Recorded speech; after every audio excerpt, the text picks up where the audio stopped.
So we've looked at a whole variety of stuff at the moment concerning the Gospels. Now we're just going to consider some of the difficulties that you might have when you read the Gospels. Sometimes we read the Gospels and we immediately feel that there are some difficulties. So let's just consider what those might be and how to answer them.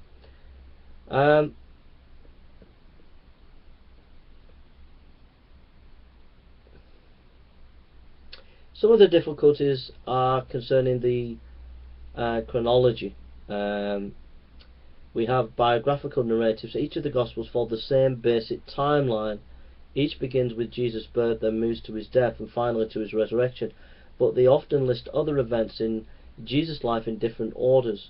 The reason is that the Gospels sometimes group events according to priorities that were quite acceptable in the first century, but might not meet our modern expectations. Rather than follow the strictly chronological priorities, the Gospels sometimes order their episodes according to themes of geography. For example, Mark told the story of Jesus being rejected in his hometown, Mark 6:16, but Luke placed it sooner in the narrative, Luke 4:14-30. A second type of difference is the omission of material in one or more Gospels. For example, John does not mention the institution of the Lord's Supper in his Gospel.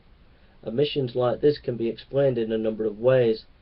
They may simply result in the different writers' emphasis, or they may also result in later Gospel writers not feeling the need to represent portions of what appeared in the books of earlier Gospel writers. Whatever the case, the omissions do not imply disagreement or contradiction between the Gospel writers.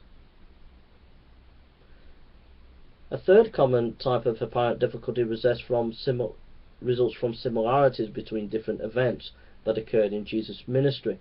That is to say, at times two Gospels seem to describe the same event in different ways, but they may actually be describing two similar but different events. It's important to remember that Jesus was an itinerant preacher.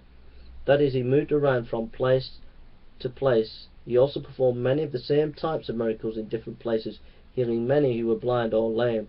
Of course, Jesus answered many of the same questions and challenged over and over again. So I think that's a help just to get your mind round, get your mind. There are these difficulties, but they can be worked through. So don't be discouraged. Okay. Make sure you read good commentaries when you're doing Bible studies or thinking about the Gospels when you meet some difficulties in the Gospels, okay? And you can work them through. John MacArthur's Study Bible is a good place to start.